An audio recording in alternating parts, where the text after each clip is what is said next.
a video with the following caption. So breaking news coming in. Leaving Germany after a productive visit in which I attended the G7 summit, interacted with several world leaders and participated in a memorable community program in Munich. We were able to discuss many issues aimed at furthering global well-being and prosperity. Let's take a look at the video.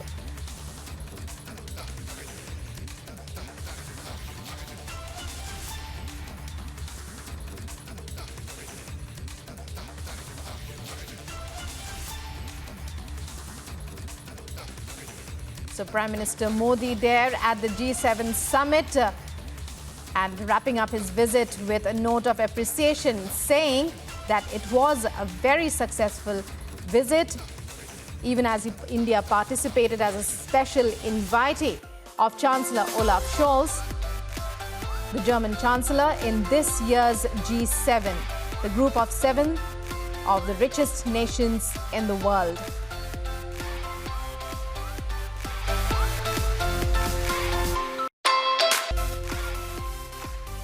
And joining us now is Abhishek Kapoor to analyze and illustrate the significance of this particular G7 meet in which India was one of the special invitees. Abhishek, when we talk about this particular G7 summit in which being held as it is after, even as the world is emerging out of the pandemic, what would you say are the major takeaways?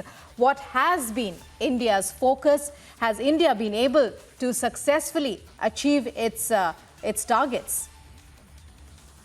Rukma, this was the third G7 summit in which Prime Minister participated. And going by these pictures and visuals that came out over the last 2 days, clearly shows India's presence and contribution in important gatherings and platforms like G7 is valued by the world community now. We are looked upon as a solution provider and part of any sustained effort to solve the challenges that the world and the Committee of Nations is currently facing. So Prime Minister participated in 2 very important sessions, one on climate change and health issues post the COVID pandemic, and the other one was food security, and the very constructive suggestions made by the Prime Minister on both the topics.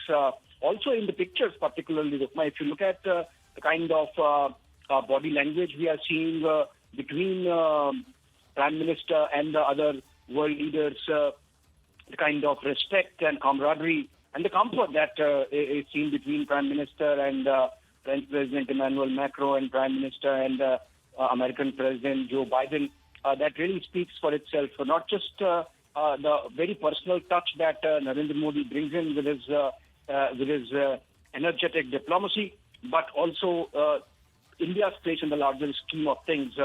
So, as I said, Prime Minister participated in 2 important sessions, gave his contributions. He spoke about lifestyle changes that the world needs to bring in to tackle the very important issue of climate change. On the issue of food security and food crisis, he sort of held a mirror to the global West, particularly the developed countries, obviously G7 being their most important platform, about what they need to do in terms of bolstering food security by way of, for example, collaborating more with the developing world on fertilizer supplies, and also taking benefit of expert farm labor that is available in abundance in countries like India. So I think 2 days of direct engagement with the developed world and also suggestions that were made by Prime Minister and India's support that was offered, I think it should be called a very successful visit of Prime Minister to Germany to participate in the G7 summit.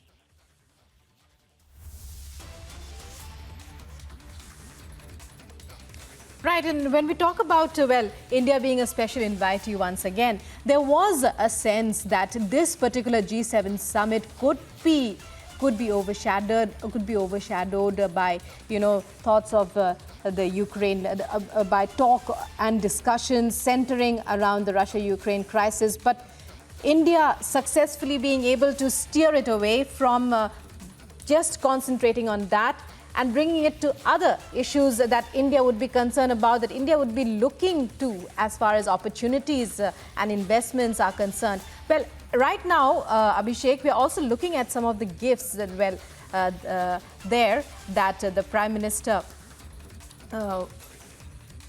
when we talk about, that were part of the Prime Minister's visit there, that were part of his participation in the G7 summit. Amazing gifts, examples of Indian craftsmanship and artistry. Well, yes, Rukma. So that's the softer side of diplomacy that takes place when two world leaders meet. So the Prime Minister, for example, gifted an Indian hand-knotted silk carpet to Canadian Prime Minister Justin Trudeau. Then we have him gifting a lacquerware Ram Darbar picture to Indonesia's President Joko Widodo. And then similarly, other gifts, including one to German Chancellor, metal marodi matka carving. And these pictures on air clearly show the kind of eye for detail that the Prime Minister has in terms of choosing these gifts. For example, to Italy's Prime Minister Modi has gifted a marble inlay tabletop. And you see in the pictures and you realize, or these gifts, when they travel abroad to the host country and the host audience, they showcase India's amazing diversity of talent when it comes to handicrafts. For example, this gift of a tea set, a platinum painted, hand painted tea set given to Boris Johnson of the United Kingdom, among others. Of course, a long list. Almost every world leader whom PM met during the G7 summit on the sidelines has been given something or the other, like this Gulabi Meenakari brooch and a cufflink set given to the US President Joe Biden, and other gifts, Rukma, of course. Well, many thanks, Abhishek, for joining us there with all those details and those inputs. Time now for a short break.